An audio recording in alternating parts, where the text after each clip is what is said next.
Hey, what's up, everybody? Welcome back to another Bro Talk podcast. I'm here with my brothers, Mark G, Isaac, Balel, my dean, and we also have a special guest today. We have Ken Sayers, who's going to be on with us all the way from Texas in an hour behind. It's still daylight out there then. Yeah. Central Standard Time, right? No doubt. So it's good to have you on, Frat. So listen, we got a packed show tonight, so we're gonna get right to it. First things first, as we always do, is we like to check in on the brothers and on each other and see how we're doing. So, bros, it's Monday. What's the good word? That's it. That's it. It's Monday. Start another week, man. A new month. New week. Yeah. Juneteenth coming up. Yeah, for sure. Also, national holiday, Ezra's birthday, aka Father's Day. All right. Her birthday. Same thing. You know, her birthday the 15th. Her birthday usually falls during the weekend of. That means you're not getting the Father's Day. It's the 17th though, so you know, okay. Close enough. Close enough. Exactly. That means you're not getting the Father's Day. Hey, you know, I mean, what is that? You know what I'm saying? What really is that? See, you gotta understand Kareem's sensitive buttons. Like Kareem be venting, you know what I mean, to the public. So he just do it in a way to make it, you know, to try to, kind of get it in there, slide it in there. Yo, don't be telling all my secrets, bro. Chill. Oh man. Yo, I just came back from the baseball field though. Eli and Zoe were, playing a little bit of baseball today. So it was cool to see them out there and see that, what skill level that they're at. And I'm just kind of out watching, and I see Zoe, trying to swing the bat and swing the ball, and they're throwing ground balls, and trying to watch her catch them, and they're flying by her, they're going past. But then they, switch modes, and they actually let the kids hit, and then they had another group of young people like out in the field. And I was like thoroughly impressed when it came game time. It was Zoe, she got her glove.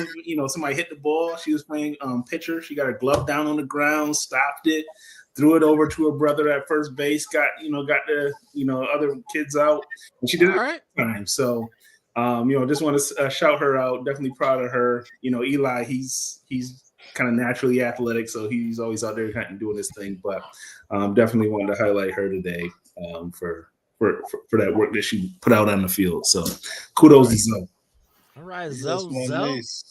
That's one of the coolest things in parenting, especially when your kids do anything. Like my son, he picked up an instrument this year and it's Bryson. So he's not a very tall kid, even though he had a little growth spurt this year. He of all the instruments, how like when they say, "Oh, did your kid want an instrument?" In your mind, you like, man, please don't pick this.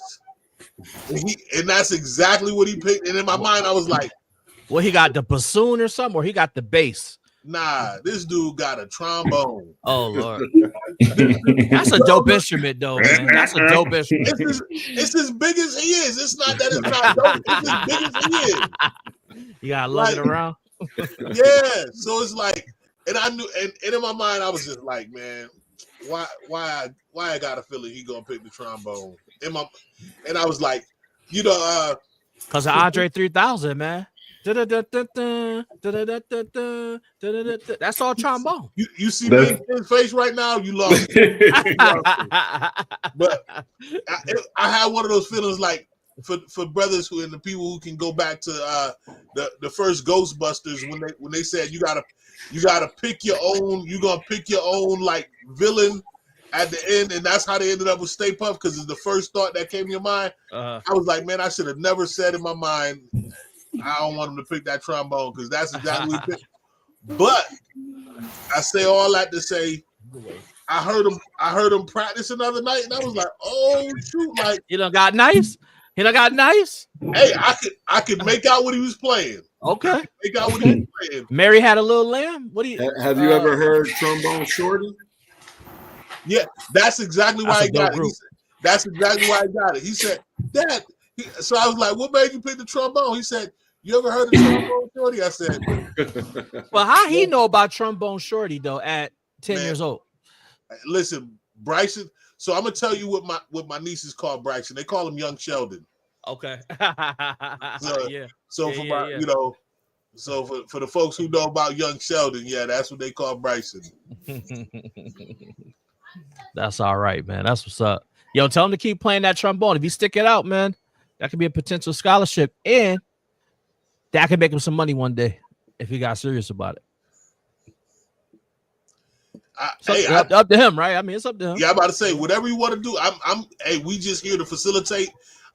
Do your thing. You know what I mean? I just tell him, hey, if you're gonna do it, give it your best. Yeah, and what you said, if you start it, gotta finish it. That's it. My grandmother said, I don't care if you're a broom pusher, be the best broom pusher. Yeah. That's listen. The girls started gymnastics, but I don't care if they quit. That's expensive. They can quit tomorrow.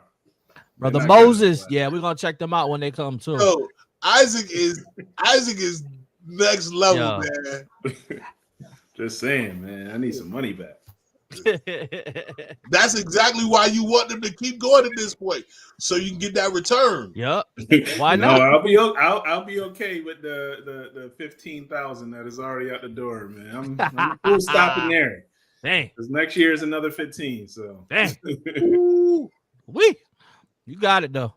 Man, that made my chest hurt. Yeah, dude. You got it, man. Imagine what it's doing to my back pocket. Sheesh. Man. Broski, what you got going on, bro? You good? You muted, bro. Broski look like he over there calculating or something. You calculating something? Yeah, I would tell you to be quiet, but wow, I can't do it. It's a family show. It's a family show, you know. I was looking up for that word that you used earlier. Oh, pontificate. Yeah. You know what I'm saying? If you ask a Jamaican kid what that is, basically man, just saying a whole bunch of nothing, just to try to sound smart. That's all it is. It might say I got to go to the bathroom or something like that. So I have to make sure it's not, you know. I'm gonna say that next time. I'm gonna be like, I'm gonna tell my wife, like, yo, I gotta go pontificate real quick. You know what I'm saying? Right? You know what I'm saying? So I'm like, pontificate. That's the closest thing. That's the closest thing, you know, you come to, you know what I'm saying, being a rude boy, you know what I'm saying? So you got it. I was checking it out, you know what I'm saying, in Google. Okay. Miss Jackson, good evening. Thank you for joining us. I'm good, today. Man. I'm good. My kids are beautiful, man. They're doing good. Josiah is swimming. You know what I'm saying? When you know, he's not following the rules, man. So I think he's too cool to kick and stuff like that. So I may have to be the one that takes him. When I take him places, he do exactly what he's supposed to do. But when mom take him, man, he just piss her off, man. So, you know what I'm saying? Yo, why you make nephew sound like he got it out for her, man? Nah, like bro, truth, man. Bro, I'm telling you. Boys do not act the same way with mom as they do dad. My son go to the dentist, bro. They put my son in a straitjacket, bro. When she take him, just to clean his teeth, bro. When I go, the last time I took him, man, she was like complaining. She was like, "Yo, you taking him now?" I say, "I was taking him before." Why? You want to be super mom? So go ahead, super mom. You know what I'm saying? You get what you asked for, right? Hey, you asked for it. You want to be super mom. So I go in this room. They have my son. They don't have my son in general public. They have my son in the little room. Like, I said, "Doc, this won't happen again, Doc." Yeah. He was like, "Well, you know, Mr. Guthrie." I said, he's in there, baby. You got to be in the normal room like everybody else. You know what I'm saying? Give us some act right. They did not put nothing on him. They was looking at me like, I said, yeah, daddy's here, baby. They said you need to come every time. They said every time. You know what I'm saying? He had one coming up. Yeah. You know what I'm saying? Yeah, you up. Man. Let me say, we're gonna do it in the public room, baby. We're in the public room. We ain't gonna do it no room closed doors. Mm-hmm. No closed doors. You know what I'm saying? No being there doors. screaming and hollering like somebody man. like they're trying to take you or something. Like, hey, Josiah just know who to mess with, man. You know. You right. That's how you right. Brother Ken, man, I gotta say this, man. Ain't a whole lot of folks who I'd be like, yo, man, I need that beard, man. If I could get my beard like that, bro. He's the beard connoisseur, bro. You already know. Yeah, hey, brother Ken, man, congratulations as well. I want to congratulate you, man, on my niece graduating from Howard University. Yes. Congratulations, man. Thank you, man. I appreciate that. Yeah, man. She make a brother proud, man. She graduated in the honors division of her MBA, her School of Business, and she graduated summa cum laude, man. So she's at the very top of the honors school division, man. Amen. Very excited. Right, That's what's up. All right, man. And she got some other great news coming out, man, that I can't share right now, but it'll be coming out very, very soon, man. I'm very excited about that. Happy for what's up. You know what that's a result of? That's a result of, having parents who are invested in their children, man. So you two should definitely be proud, man, of the work that y'all put in, for that, and to the village, right? Because all the people that come around and support them. So it's a beautiful thing, man. Where you are now is where we're gonna be in a few years, but we got a good blueprint of what that looks like, in order to get them across that finish line. Man, so, y'all doing it, bro. You know what I mean? Taking your babies to the dentist, being present, going to the dance recitals, going to the football games, going to the concerts, man. All of those things, man, helps. That gives them the confidence to do whatever it is that they're going to do in life, because they know that they got solid foundation and support, man. So you brothers are already doing it. Appreciate that, man. I appreciate that. I remember I was sharing one time. So Isaac in one of our team meetings had asked, what was the first thing you wanted to be growing up? And I had an immediate moment of reflection, like, man, you grow up in the hood, and the first thing I ever really wanted to be growing up was like an actor. I wanted to be one of them child actors. Yo, you want to be an actor too, bro? I wanted to be an actor growing up, bro. I lived my life vicariously through TV. I really did. But when you in the hood, you can't tell nobody that, man. You'll be fighting every day. You know what I mean? Balo wanted to be a thespian, yo. Yeah, that's it. Then they start calling you a thespian. Now you got to right? A thespian. You're like, wait a minute, you calling me? Wait a minute. Exactly. That's like saying pontificate. Yeah, exactly. They would have been doing what Bro was doing. They'd have been like, yo, man, this dude, something wrong with this dude. So, but the coolest thing in the world is that my youngest, you know what I mean?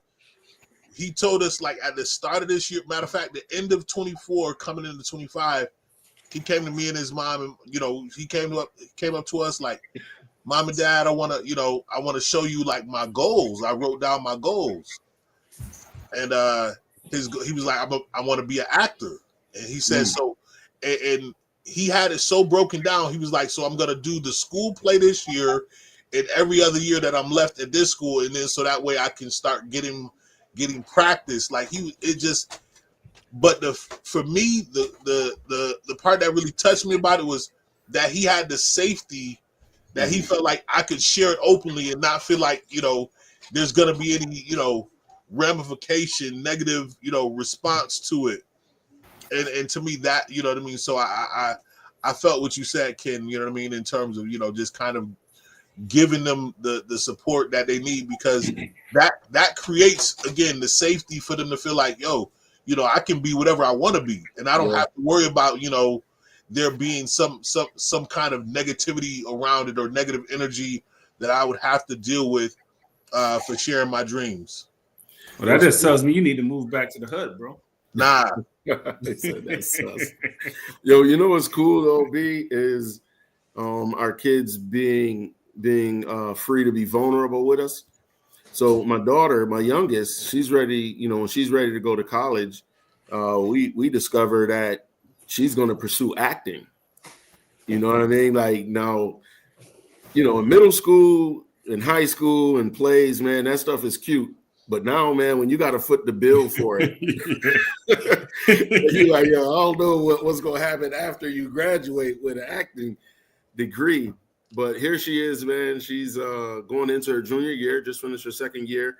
She got a GPA of 3.78, and now the dream is expanded. So yeah, she wants to act, but now her focus is building her own Christian film production company. So it's really just supporting them, man, and giving them room to dream, and that dream can take them wherever. And if they dream it, that thing will fund them. They don't have to chase paycheck to paycheck, man. So, man, keep supporting your kids, man. Keep supporting them babies, man. We don't know where it goes. Absolutely. You know what's amazing about that too, Ken, and is I think about, like, so my son, my oldest, he loves football. Like, he is all in on football. And so, you know, I've talked to some people, you know, and they're like, yeah, you know, my kid's in the sports too, but I have them doing this because I want to make sure they have like a fallback plan. I'm like, man, by the time my son, you know, plays through college, he will be 15 to 17 years in having played football, right? Mm-hmm. So I've already talked, like I talked 10,000 hours right there. You know what I mean? I treat him like somebody who's preparing for a career in that space, not just in one avenue. Like, I'm like, man, you'll understand the game as good as any coach if you start preparing like a coach now. Right. If you prepare and train like a coach, even if you never make it to a league, you will have so much understanding of the game that there will be any team would look to see how can we bring you on board and allow you to, you know, carve out a career for yourself there. I'm like, there's so many avenues, and that's so to your point about how she's now looking at the dream as so expanded. Like, like if I never become a movie star, that my dream isn't, I haven't missed my dream because the dream is so expansive. Like, I can be successful in so many ways within this space, and so I think that's so dope. And it ties into what we wanted to touch and talk, you know, and why we thought it would be amazing to have you on tonight is because we want you to talk about and tell us about the gallantry, but you know, we were talking earlier about how important it is, you know, to find and pursue your passion, and you know what I mean. And so, as you share with us, you know, about what the gallantry is, how you came up with it, but I really want the people to hear how that became something that was on your heart to do and your passion behind it, and then tell it and show, you know, share with the people how big it is. Yeah, absolutely. Ironically, I'm wearing the gallantry shirt today. We did our first one in 2019, and basically, you know, what God was speaking to me, he was sharing his heart about men being men. The way the world was going, man, it was almost being penalized for being a man. And then we began to evolve, and then we began to move into beta male and alpha male and all of those things. So we did the summit in 2019, and we were about to do it in 2020, and then COVID hit, and then I didn't feel God leading me to do it until maybe a year and a half, almost 2 years ago.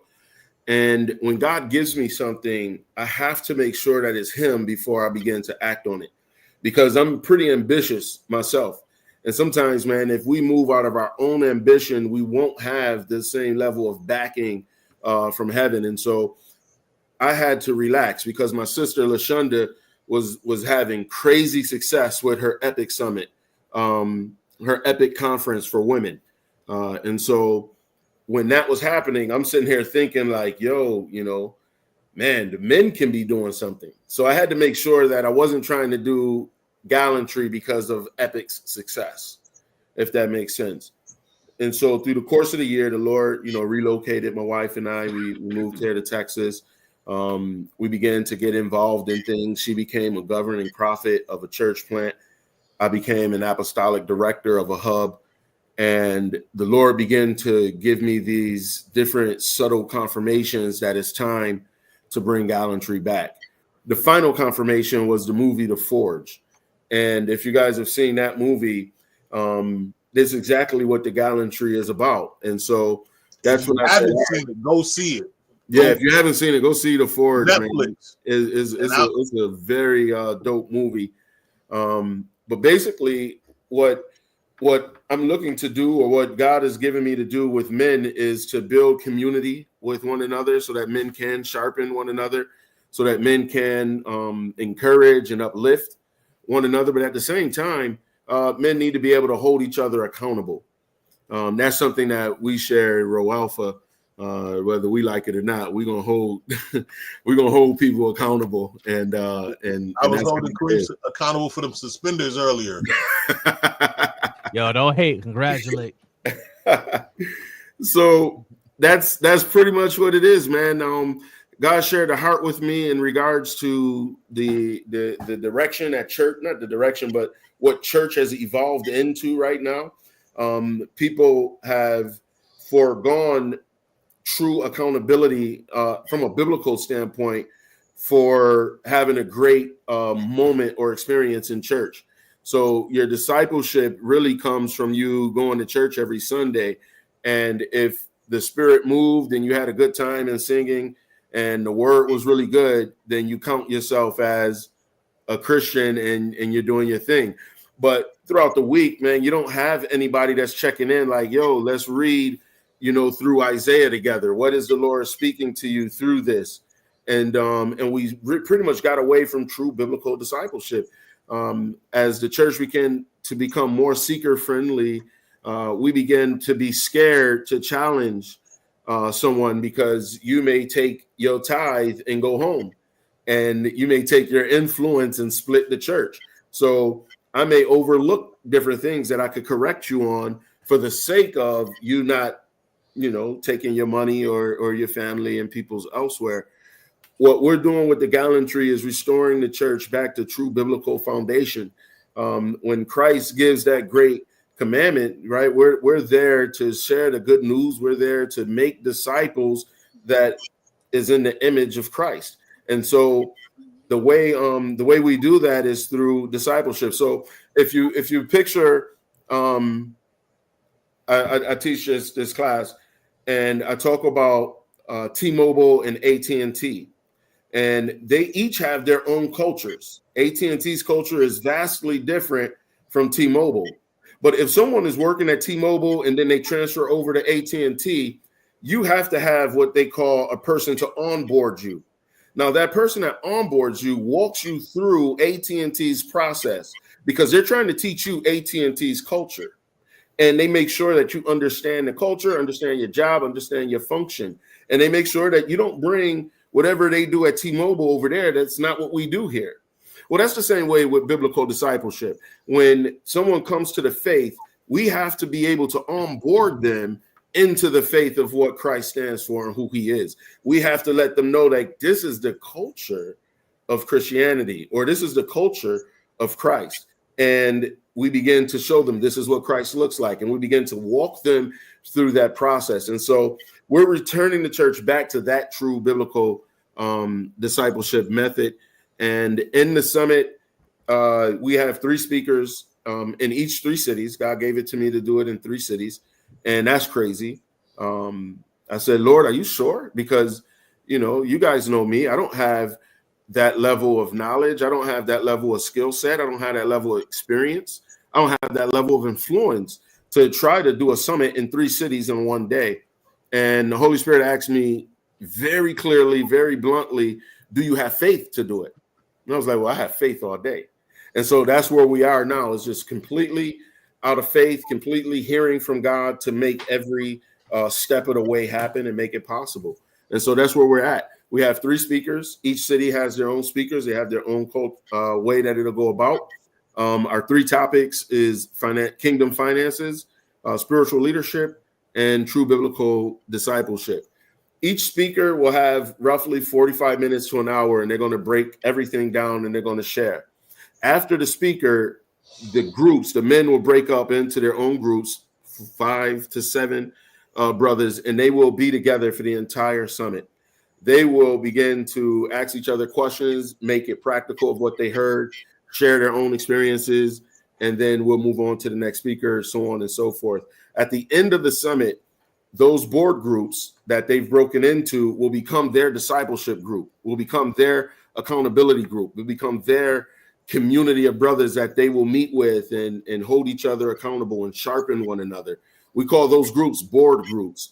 BOARD, which stands for Bereans of Accountability, Reconciliation, and Discipleship. And so that's what the premise of this is.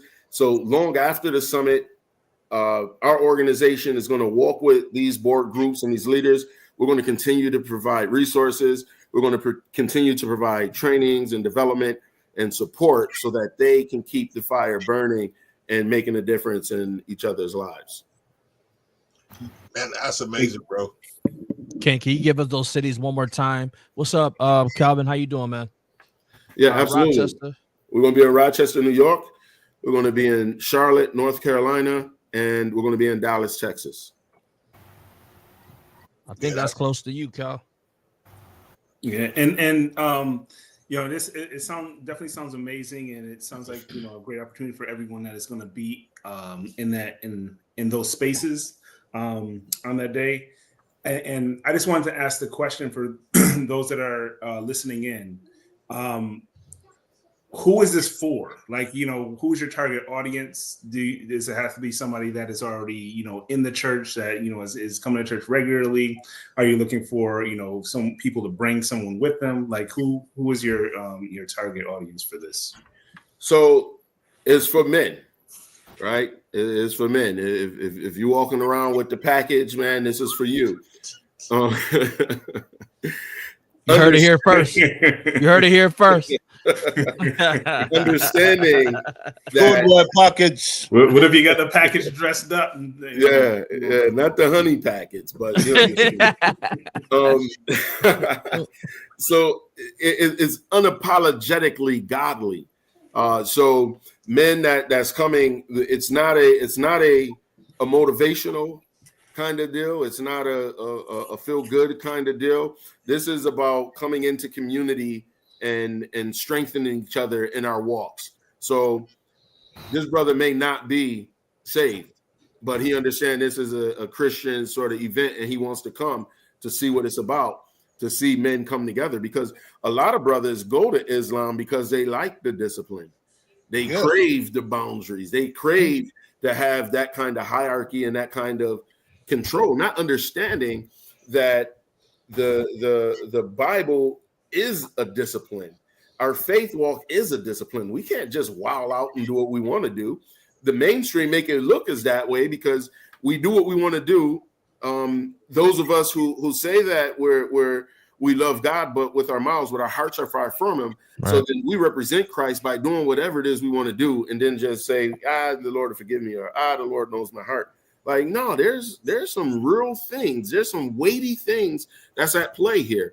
And so if we don't have correct onboarding into the faith, then we're going to mishandle it and lead many people astray.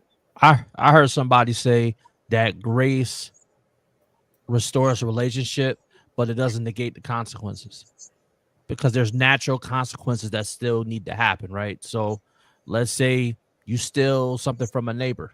Mm-hmm. That neighbor might forgive you and might say, like, hey, this is bad what you did, but there's still a consequence, right? There's still something that could happen that you would have to pay back, whether it's a society or is it through that neighbor, through like a parent saying like, hey, you're going to rake their leaves now for the next week, or you're going to make sure the snow is plowed or whatever, right? You had to shovel somebody's yard cream as a kid? Nah, man, I had to do that. I grew up in the suburbs, remember? You ain't never do that in the suburbs? Nah, I did that. Oh, they have don't listen to bRho. But yeah, they have real clouds. contracts. We have. No, They had contracts. I was messing with Yeah, that's like, wild. like Hey. that was one of his consequences. You know, No. Listen, man, ain't nothing wrong with having little cash. You know what I'm saying? You know, parents coming from good house. Man, nothing wrong with that. Can you give us the dates for the gallantry? The date is July 19th, 2025.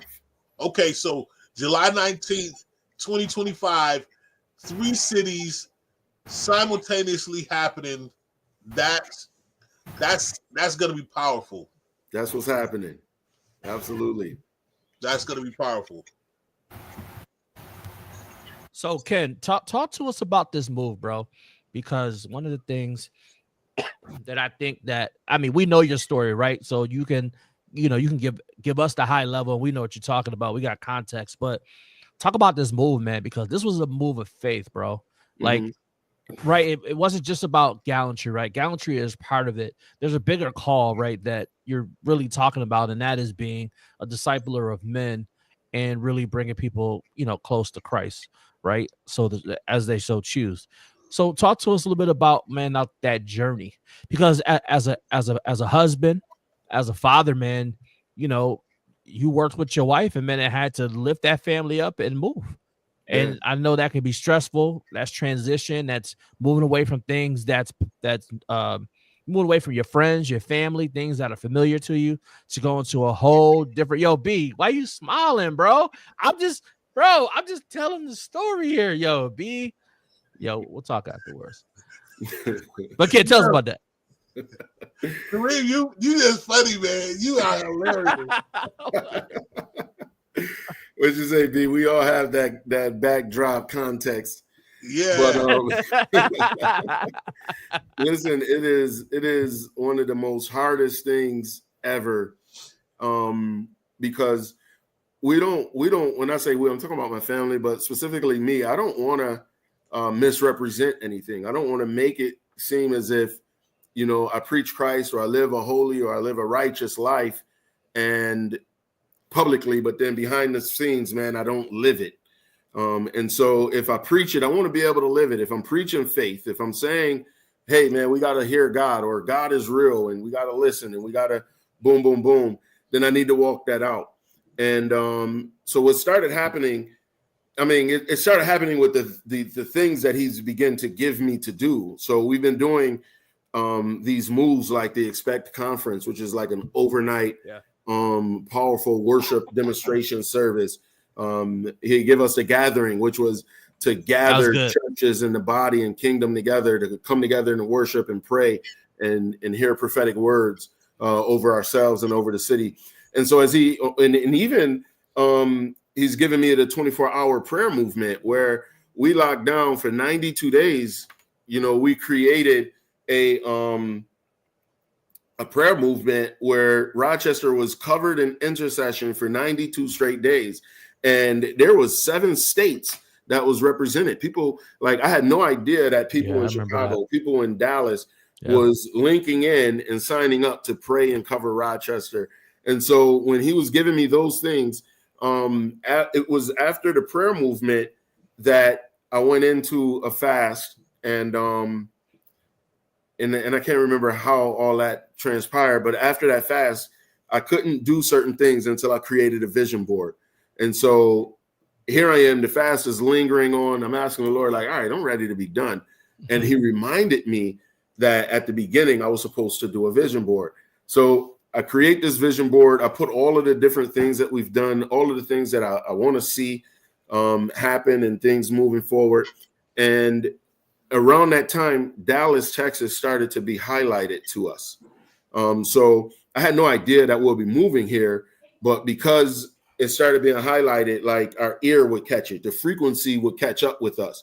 So typically you'll watch something on TV and they'll talk about Dallas, Texas, and you would ignore it. It would mean nothing to you. But if you start hearing Dallas, Texas 5, 10, 20 times a day, every day, now all of a sudden it's amplified. That's one of the ways people know that that God's talking to you, right? That's one of the ways. Mm-hmm. And so I put the Dallas skyline on the vision board. And then I had this incredible dream about seeing things happen in a sort of way. Like I've seen some angels, I've seen a representation of Christ slapping my hand, empowering me to move forward, and giving me a vision of directing and building apostolic hubs. So building that apostolic hub is what was placed in my heart and spirit, to where I'm not against church. I love church, and I always will love church. However, I'm not locked into everything has to happen in church. If you don't become a deacon in the house of God, you just sit there in the pews until you are seen or recognized. You will just be an usher, or you'll be on the custodial staff, or you'll be children's support. And what God was showing me was that everybody has a gift and a talent that they are to sow back into the earth, regardless of how great the gift or talent is. Someone may have 10 talents. They may be super gifted and talented. Someone may have just one talent. But even with that one talent, we're supposed to sow that back into the earth. So the apostolic hub that the Lord was showing me was to build people up to be who they're called to be and exercise their talent on their jobs, in their communities, in their homes, in their churches, in and outside of that church space. And when he moved us to Dallas, that's exactly what happened. We had no idea that these people would ask my wife to be a fivefold prophet and run the church with them. And we had no idea that they would ask me to run an apostolic hub, to build and then run an apostolic hub. So you didn't know at all, like this was all going to happen? I had no idea. When the Lord was highlighting, we decided in July 22, that we'll take a family vacation to Dallas to see if the Lord is saying anything. What we experienced was grace and favor. This was one of the hottest weeks on record. It was 112 degrees. It was 98 at night, and it didn't deter us. We loved every second of it. We had a rental car. We was here for a week, and we're driving every day, 2-3 hours a day, just moving around Dallas, man. We only needed to fill our tank up once. And, so there was a grace level that was on us, but we didn't hear God say, yes, move to Dallas. But here's revelation that I had prior to going to that trip. And I think this can help a lot of believers. We become stagnant waiting for God to give us a sign, to give us confirmation, to speak audibly, to bring someone to tell us so that we can listen and obey and then do. But why do we do that though? Because we become over sensitive, and almost paralyze ourselves because we don't want to make a mistake. It became fear-based. Okay. Right. And a lot of that can be control. A lot of that can be your church. They don't want you getting these big ideas where you're going to up and do something, and that's going to either be bigger than what they're doing or move you out, or they're fear that you're going to get away from God. So we lock in and say, all right, I'm fasting. I'm not moving until I hear from God. But what if you never hear from God? I think what's powerful about what you're saying is, and my wife could attest to this. Like, so, I believe, like, he showed you Dallas. Like, I didn't just put it in your spirit for no reason. If it's in your spirit, like, figure it out. Like, I got, you know what I mean? I gotta, tell you that I gotta walk you, hold you through it. Like, no, I put it in your spirit. You know what I mean? So I think that's powerful, because I feel like, we are, and it ties into something that, for me, that the Lord has been dealing with me with for the last better part of the year. And I feel like I've, within the last maybe 6 to 8 months that I've really, or, even maybe 10 months now, like, really have started to hone in on it. And that's stewardship. You know what I mean?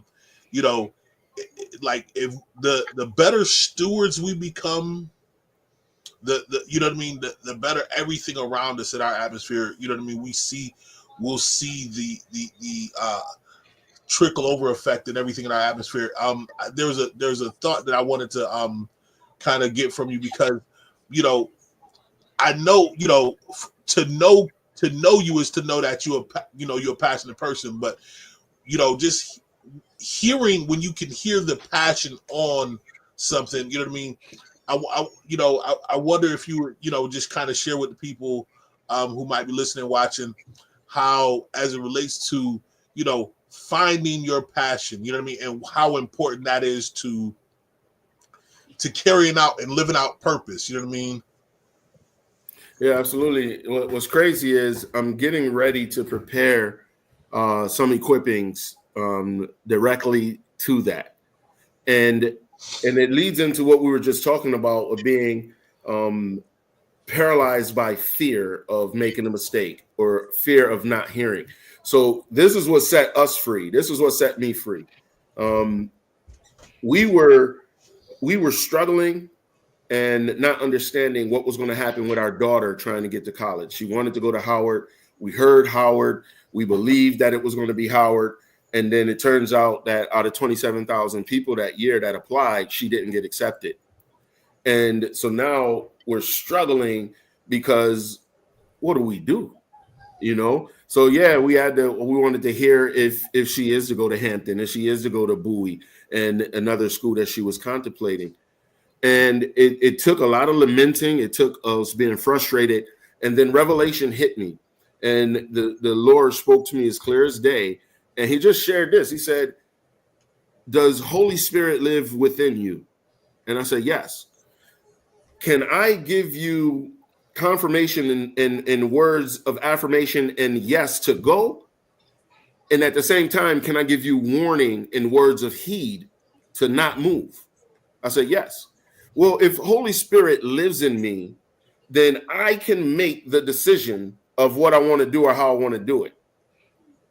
And if it's not of God, then I got to trust that he's going to warn me not to do that. In the same way that I'm waiting to hear him say, yes, do that, I can trust Holy Spirit in me and step out in the faith and do whatever it is that I believe the Lord is sharing with me. And if he doesn't tell me, no, don't do that, then I know I have heaven's backing. Right. So now it's figuring out, what is that passion? What is the Lord asking us to do? 9 times out of 10, we already know. It's either too big for us. It's either, that's more, so-and-so's lane. That's not me. It's intimidating. It may be something that's out of our character that we don't want to do, but we can't shake it. Those are the ways that we find that. It's interesting. I think about, so I remember hearing growing up, somebody say, if your dreams don't scare you, then you're not dreaming big enough. You know what I mean? So I always think about that, like, man, dream bigger, dream bigger. I don't think the academic system supports that, though. Well, I'm glad I'm not. I'm glad I'm not limited to the. You know what I mean? Because right. So often that's what happens. We create a be all end all kind of space when it comes to that. But I where I was going with it was this, is that not only do we kind of fall into this trap of, not feeling like we can dream freely because, again, it fears us, but like for those of us who, again, grew up in poverty, one of the, by the time you get to by the time you get to teenage years, you've accumulated certain kinds of losses in so many ways that what we do is we create outs for ourselves. So we say, if this doesn't work out, it's cool because I ain't really put my all into it anyway. I ain't really try that hard because we've experienced loss, and we're like, man, I don't know what another loss might do to my confidence, to my spirit. But I just what I hear in you is in kind of the overarching theme where you keep, kind of touching on, being paralyzed by fear, is just, we got to let go of that fear. Right. And Nelson Mandela's first inaugural address when he was put into office, sworn into office as the president of South Africa, that most people have heard or remember the poem from Aquila and the Bee, but where he talks about, our greatest fear is not that we're inadequate. Our greatest fear is that we are powerful beyond measure. You know what I mean? We ask ourselves or say to ourselves, who am I to be bold, brave, and beautiful and all these things? But he says, in fact, who are you not to? You know what I mean?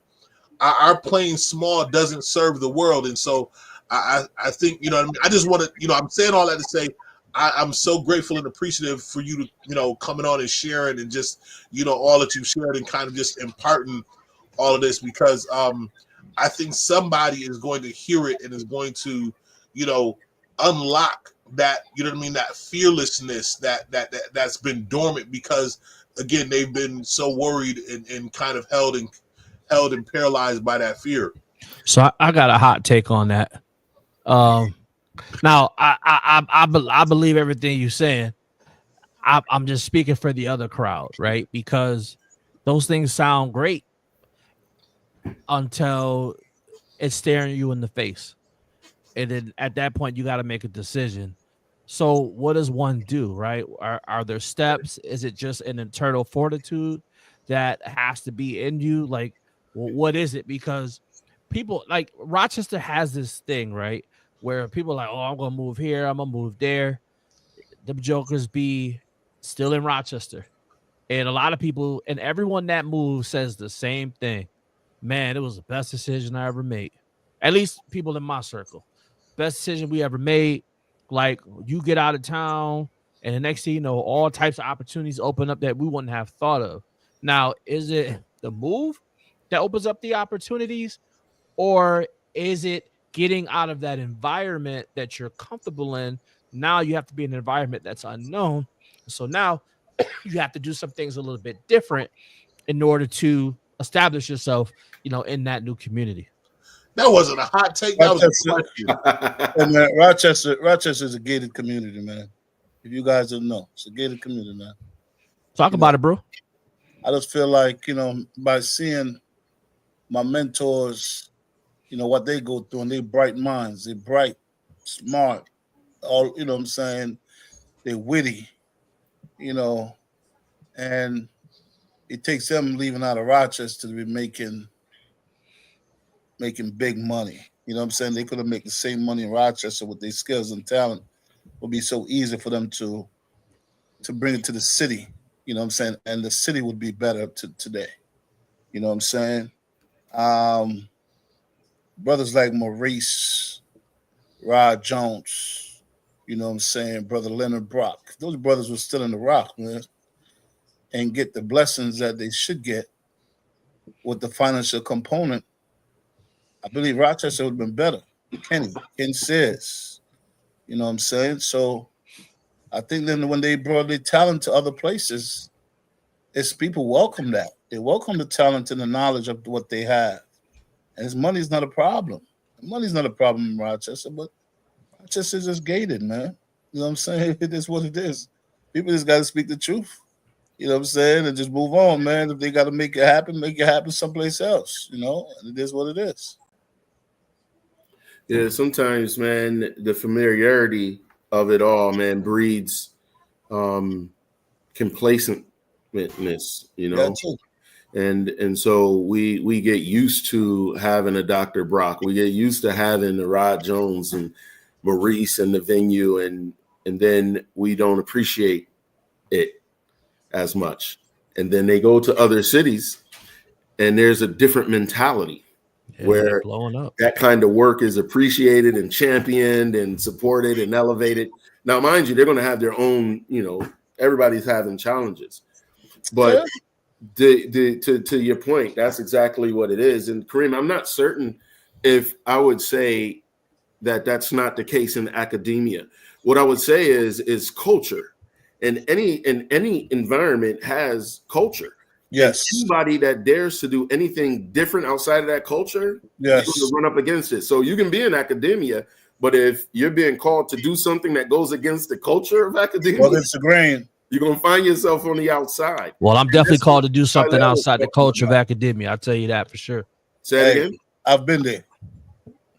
That's how I'm out of Bowie State. You know what I'm saying? Yeah. I couldn't be a yes person. And I'm definitely called to do something and in different. academia, yes men is very, very important. Yes. If you want to move up rank. Unless you work at Harvard, you know what I mean? Because they said no.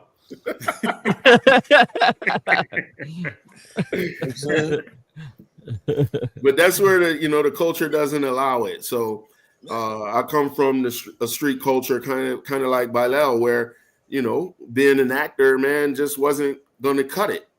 Being super smart and showing it just wasn't going to cut it. If you tried to do that in culture, you'd be ostracized. So you had to conform. You had to hide that your talents and all of those things. It's just how it is. That's why I work and go home, man. It's work and go home. Kind of spinning back around because I thought that was a great question that you asked, Kareem. I think one of the things that we also have to do is what yields or ultimately results in the success in the transitional move or something like that is when you're operating out of obedience.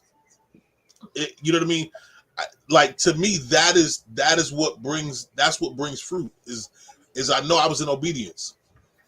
And if you're there 6 months, a year, 10 years, however length of time, and if you do return to Rochester, if somebody, you know what I mean, whatever it is, I would say it's in mindset and understanding that I was in obedience, and then because he's so good, even if I move, and I'll say this way, for those who understand or know the word a little bit, Jonah moved out of disobedience.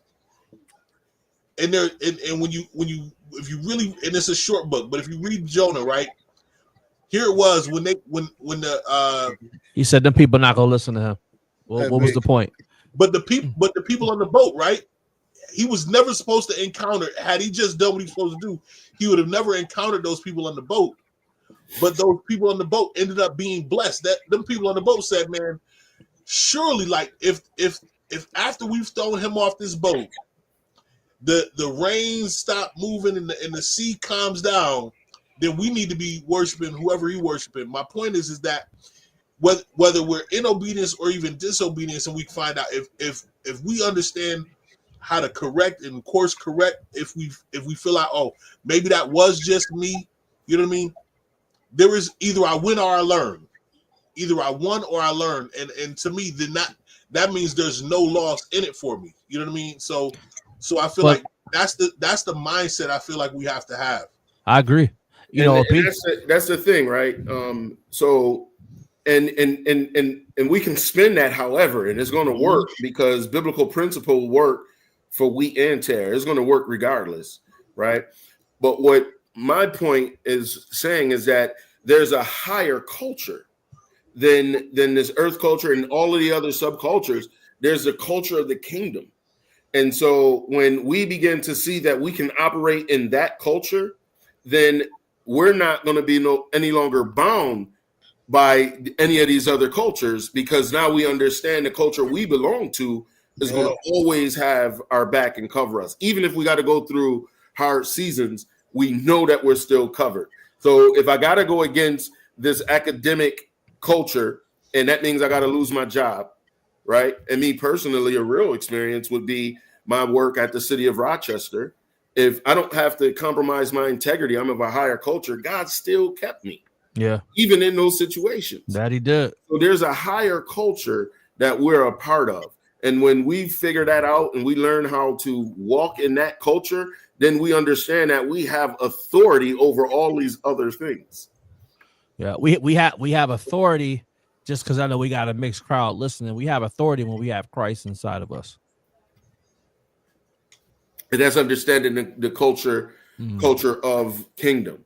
Yeah, but at the same point, right, to Bilal's point, whether you're saved, the Christian or not, if you have that I'm going to win or learn mentality, you're going to be successful.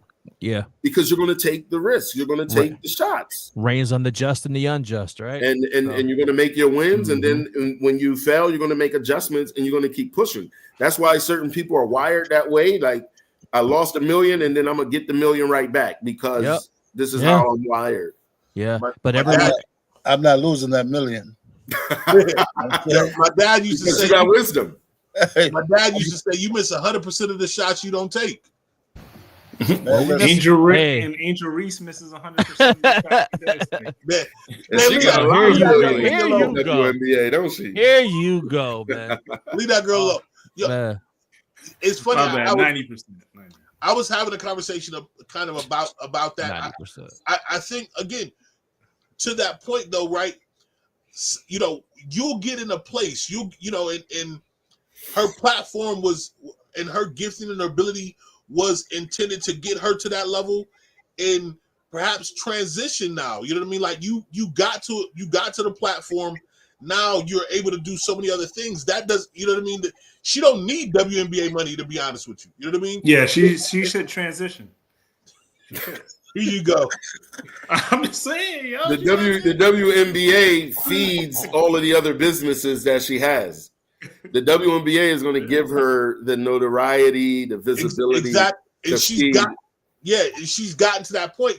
So I'm not saying that she shouldn't work out her craft to, you know what I'm saying, to further her talents and abilities on the court. I'm saying, you know, sometimes you'll get there like, you know, I use this example all the time. Me and my wife had this conversation about a certain, you know, child rapper who got an opportunity to become an actor. And I was like, yo, he pretty good over here. He probably should have just stayed over here.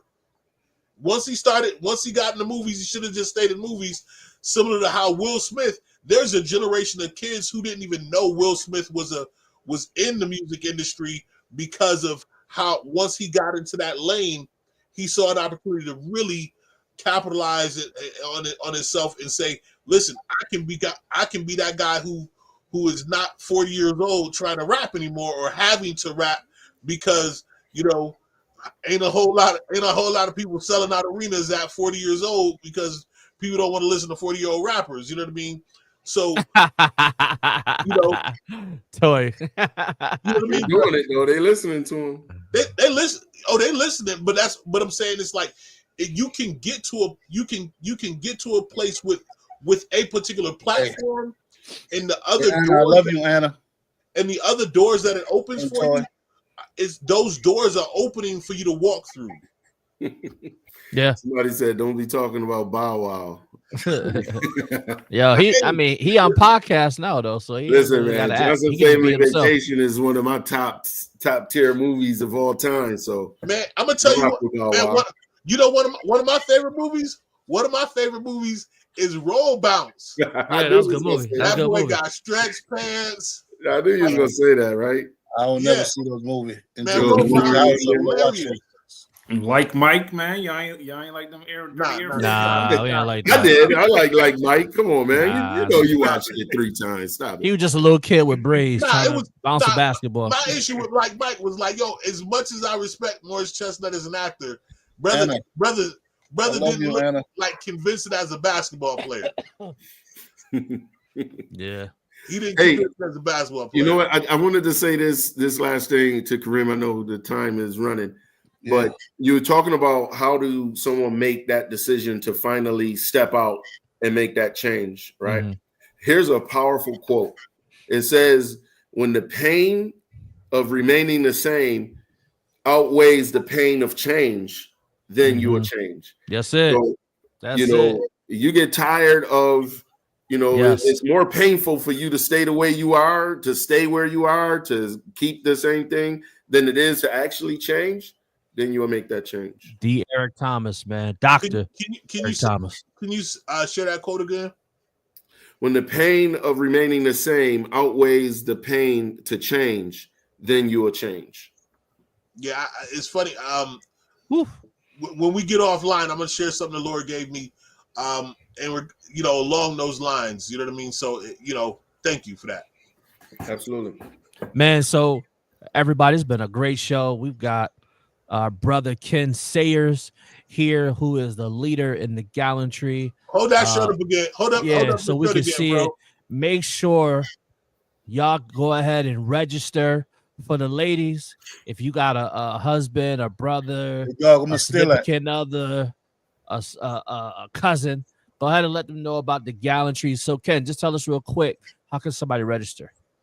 Yeah, so you can go to overcomeworldwide.org and go to gallantry and register right there.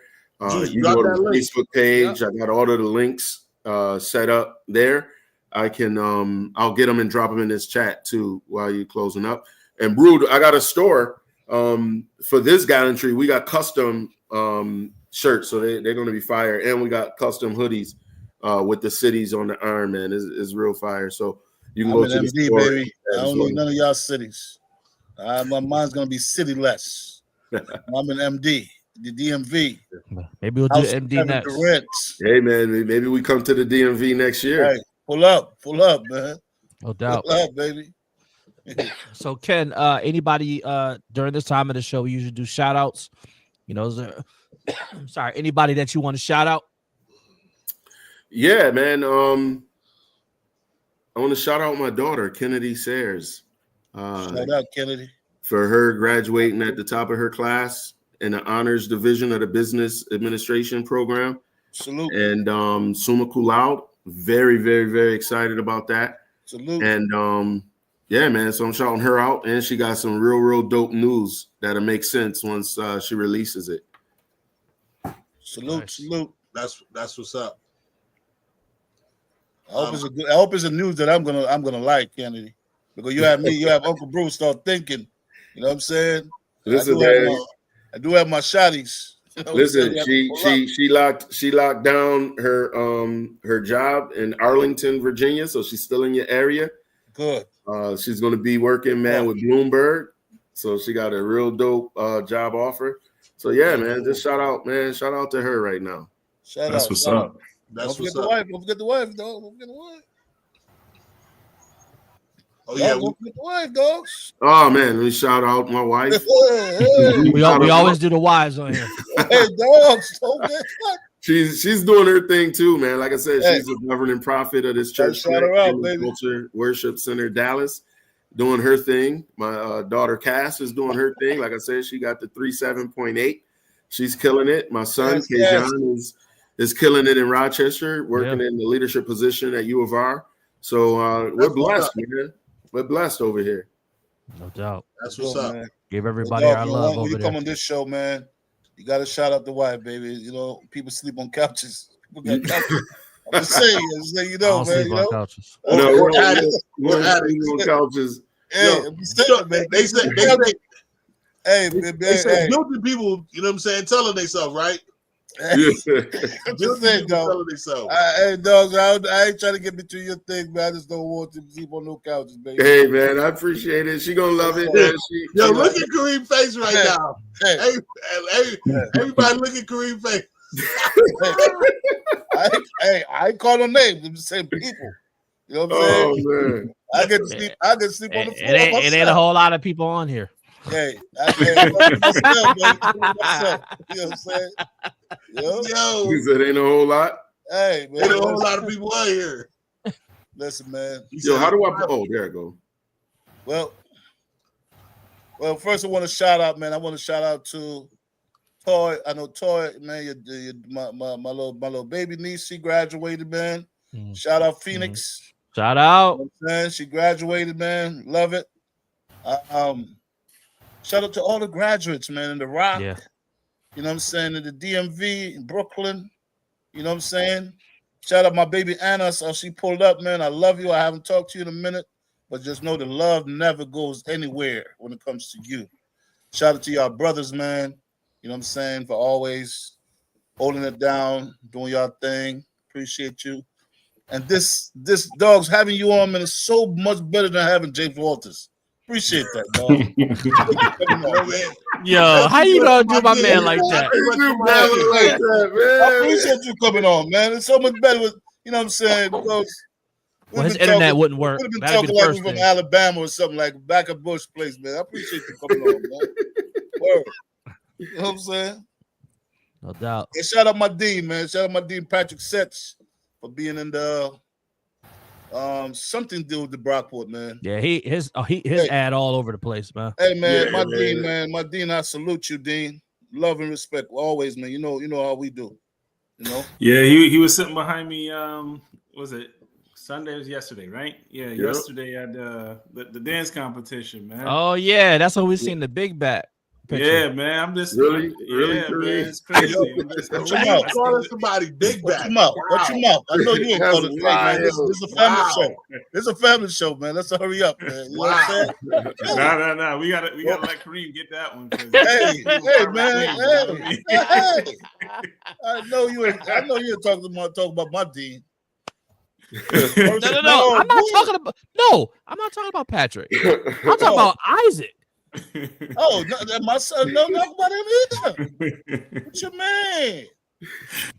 Yeah, so we were there at the dance competition yesterday, man. Yeah. And I turned around and Patrick's sitting there. He got his whole crew with him as well. I didn't realize his daughter was dancing at the same studio as Tamir, but it was good to see them. Yeah, see them out and do their thing on the stage. And everybody that knows Tamir knows that she's really shy when it comes to doing anything in front of people. So to see her get up there and kind of be in the front row, man, definitely got to shout her out for that. Definitely want to shout out my wife as well too, because she's going to work tonight and getting that overtime. Woo! Yeah. We Kudos. need that. Overtime pay, boy.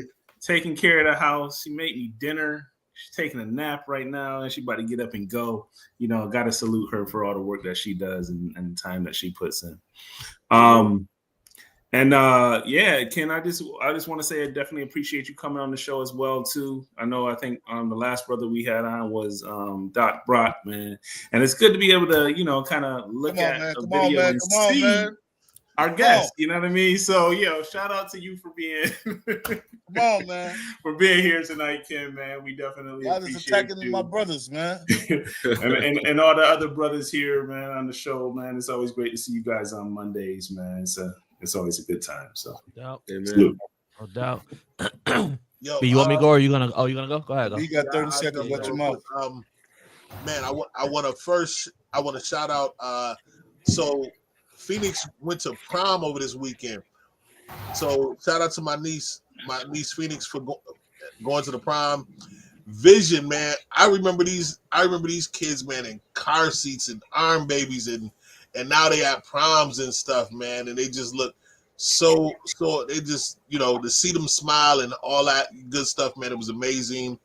I also got to shout out my team. I have an amazing team, and nobody who is successful does it alone. And we had an amazing programmatic year end of the year celebration, and the team was just phenomenal. I mean, setting up, decorating, breaking down, you know what I mean? It's everything. And then the executing of the event itself was just, man, shout out and thank you to all the parents who supported. My mom, she gonna parent me, I guess, to whatever, because she called me and was like, "What are you doing?" I was like, "Well, I'm getting ready for this work event tonight." She's like, "Oh, where's that? I'm coming." And so my mom pulled up out of nowhere. So thank you to my mom. Thank you to all the parents who supported, all of our community partners who came out and supported. Shout out to my supervisor up in the corner over here, man. He came out, supported, didn't even know he was on program and got up there and, you know what I mean, just, did his thing. It was an amazing event, man. And again, I was so glad to be able to showcase and highlight all the amazing work that our youth are doing and what the team is doing with our youth and our community. I said it that night, but our team hasn't been together for a year yet, and over 800 unique youth have received some form of programming or education from this team. From That's amazing. Yeah. Unique. Yeah. And if we tallied up like individual just touch points of the youth, multiple touch points. We're at almost 2,000 touch points with youth who, whether it's one time that we've worked with them or multiple times in the team, we only 5 deep. We only 5 deep. So you know what I mean? It speaks volumes to the work, you know what I mean, internally that we're doing in the city of Rochester and in the community. So I just want to give them their flowers because they work their tail off day in and day out. And like Bruce said, man, I gotta shout out the wife, man. Listen, you know, you got a work event on a Saturday night, and you know that's a night where she's gotta be like, okay, yeah, cool, you can go do that because that could otherwise be a date night for her, but she's like, yo, you know, you got work, go handle your business and do that. And so I appreciate my wife for just, you know, being the support and the backbone that she is. Again, appreciate her. You know, shout out also to my big sis Bridget. She's in the doctoral program. Shout out to bro Shay. He's in the doctoral program. I got to hang out with my nephew this weekend. Amir, he was man. He just made himself at home. He was talking to the wife, just like, hey, having a good time, man. It was a great weekend. You know, much love to you, brothers, man. Ken, I am so grateful that you came on and found time to come on, yo. So shout out to you, bro, for coming on and being on tonight, man. Love you, brothers. Thank you, man. Hey, B, you sure you done? No, I can keep going if you want me to. Shout out to the Knicks for I'm not a Knicks fan, bro. I'm not a Knicks fan. Okay. You should already know that. I was just about to come in and say, still to this day, I put it in the chat, man, the greatest wedding vows of all time. You gotta take that back now, bro. You gotta take it back. Not a Knicks fan, bro. Man, I used to give lessons, man. Y'all should give tutorials on vows, man. That was the greatest. But now I got to take it all back, man, because we made the Knicks. Kareem, you next, Kareem. Yeah, man. I was a little dumbfounded by that Knicks comment. So, hey, man, relax, just man. Get your mind right. Get your mind right, man. You shout outs is ready. All right, I'm gonna get in mode. Do your due diligence, man. The first one. Hey, it's a win for me because Thomas Bryant on the Facebook. B is not your time. It's Kareem time, Kareem. Man. It's the Rock. Come on, Kareem. All right. First and foremost, I want to shout my wife out, Brandy Hayes. All right. First and foremost, the manager of this house, the Proverbs 31 woman of this place. I also want to shout myself out too, as well. Yo, I am somebody. I am somebody. Yo, also, we've been determined to sleep in every other room but his bedroom. He's like, I'm gonna see what I can say tonight so I can get out, so I can end up outside the bed. Yo, that's wild. Girl, you know I love you. I also want to shout out to my kids as well because they down here and they was making fun of me laughing earlier. So shout out to my kids, man. My son got a Partner Pride Award, which is basically something that is observed where you do something good by, you know, being kind, being nice, being helpful. So KJ last week was honored for that. So shout out to him. Shout out to thank you. Yeah. Shout out to my daughter, you know, for just being a wonderful student. She's being recognized on the 5th for keeping above 90 GPA in the 7th grade. So shout out to her for that. Doing her thing. And the reason why I got these suspenders on today is because our fellow brothers of Alpha Phi Alpha Fraternity Incorporated, Ada Rho Lambda chapter, we gave out 15 Ada Rho Lambda chapter, alumni chapter. We gave out $15,000 worth of scholarships to 9 young men tonight. So 15,000. That's what's up. I could have used that for gymnastics, man. Yeah, could have. So shout out. Y'all still owe me my money, but go ahead. Shout out to the bros for that. Shout out to this dude. Shout out to the community for that, man. It was really nice to see We had some athletes, we had some city recipients, suburban charter schools. So we had a nice mix. All these young men are deserving of that scholarship, which will help them towards their education. Also, my wife came along with me as well. It was good. My niece is graduating this year from Rush Henrietta High School. Shout out to her.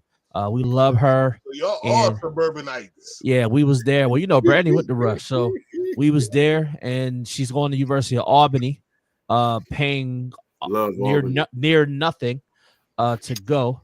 So shout out to her for all of her hard work for keeping above a 90 GPA, and she came in second in her heat at sectionals. Let me tell you about this girl, man. So the first girl, I don't know if she slipped up, her mind wasn't right or what, but she got off to a slow start. And then my niece was the second leg. Man, when she got that baton, she was gone. I was like, dang, I didn't know you could run that fast.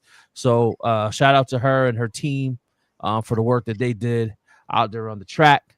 She ain't get that from your. So she came second from your DNA. She came second. Actually, yeah, they came in second. Believe it. It's a Jamaican team. No, that happened in the world thing. I saw that online earlier today. No, that actually comes from that's her family, man. Like they run. So the track people in my family was my dad and my oldest brother. So they're the ones that did track, and now to be KJ, it skipped me and go to them. So, which I'm cool with. I did field. I didn't do track. I did the field. But shout out to them. And then last shout out, because I know we gotta roll out of here. I gotta get ready, but get ready for bed. But I want to shout out to my son. He's been doing CTC. Shout out to Greg Hopkins and the crew. And also shout out to for B, because B is the one that's been telling me, like, yo, gotta get him in. And so we got him in, man. And he's been working hard, and he's been out there making a name for himself as a 10-year-old out there, man, just for working hard. People see it, they notice it. And when they look at him, they be like, man, like they be thinking he lift weights or something. He just yeah, man. He just one of them kids, man. Yeah. So y'all just keep us in prayer, man, because we want to make sure he channel all that energy the right way. So speaking of prayer, Kareem, shout out to him. There was a young baby, man. Oh my gosh, yes. Tragic. You know what I mean? Yeah. Did they find the baby? No. I don't want to hear that. I don't want to hear nothing about that guy. Man, I know. Change the tune. Nah, change nothing, man. Mute brew, man. Mute brew. Yeah, mute me, yeah. please. Because I get ignorant, man. It's a family show. Yeah, because that family is hurting right now and need our prayers. So so we can pray. Yeah, let's just do that. So everybody pray for that family. Yeah. For, you know what I'm saying? In this incident that happened with that baby. Yeah, that's tragic. You know what I mean? And so, you know, as a community, we want to wrap our arms around that family. Yes. Listen, I didn't want no details, bro. I hate when it comes to kids, man. I have a very passion. I know you don't like kids getting hurt, man. We don't like none of it like that, man. And for me, it's a very sore spot with me, man, when kids get hurt. So for me, I you know what I'm saying, I mess up my whole day, man. Mess up my whole day talking about this. Well, let me give y'all one more highlight, man. Another black scholar please. that just came through. Our niece Eileen Brock, man. She was she was there as well too. So she's graduating this year. You know, yes. 58. So I see her going to the prom. Yeah, she just went to prom, Beautiful. you know, as well too. So, you know, kudos to her for all the milestones that she's hitting right now. And you know, she looks beautiful, at all of those events. So, you know, definitely love to see her, out there and getting ready to go on to the next, stage of her life. Yes. And, but before we wrap up, we always like to try to highlight a Black-owned business locally here. But another shout out to Brother Sayers and the gallantry that he's got going on. If you're in one of those 3 cities on July 19th, make sure you go and you check him out. The Black-owned business I wanted to highlight is called Grin and Glow. I haven't heard that one. Yeah, so it's a teeth whitening company, and actually the young lady that is operating it, Joyce is her name. She was actually one of our students at Community Place. Okay. So she was in Maurice Haskins, if you know him. She was one of the students in his program, and just kind of seeing her go and do a bunch of different things in entrepreneurship over the years is kind of been great to see her grow and develop. So if you are, let me get the address right now, interested in you got getting those yellow teeth a little bit lighter, you can go check her out. Grin and Glow, 190 Monroe Avenue, Suite 3. The hours are Monday through Friday, 9 to 5, and Saturday, 9 to 3. So just wanted to give them a quick shout out. Not yellow teeth, yellow teeth. Yellowish. Just so you know, I still got these, man. I still got these and all the Greeks, all the fraternities and sororities. Black on business brew. I'm not riding the goat. I like this Black on business brew. You know what I'm saying? It's not, I got everybody. I got everybody. You name it, I got it. You know what I'm not riding the goat. So, you know, hey, man, let me shout my nieces, man. I had 2 nieces, Mila Setch and Madison Manley. They both did dance recitals and killed it. My family sent me links. And my nephew, Ducal, is a black belt. So I'm very, very proud of that, man. So if y'all mess with us, man, I'm going to get Duke on you. Smoke. Now, swinging. Yo, Duke, man, he like his dad, man. He be even pressing the ladies, man. I be seeing him.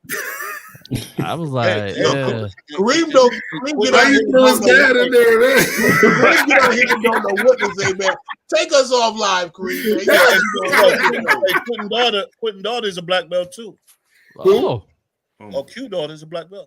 Oh wow! Okay, wow. Man, black belt, that's a big deal, man. Yeah, man. Yeah, she's a black belt. She travels. She travels to. She's a taekwondo. So she travels the state to do competitions. You know what I'm saying, and shows and stuff. I think by next year she's gonna travel the world too. How old is she? Fire.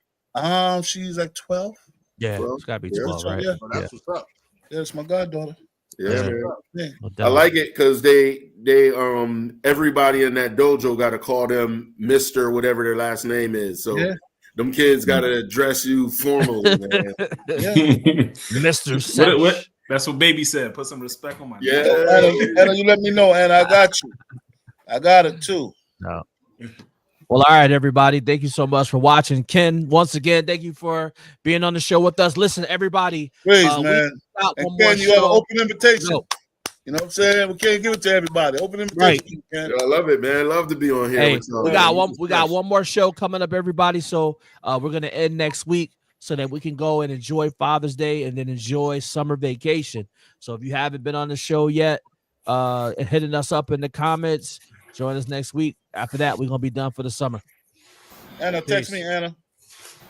Text me the address. Title of the show is Father's Day. What is that? Hey, Father's Day, man. Hey, where's Stephanie at, man? Stephanie owed me some Father's Day gift. I haven't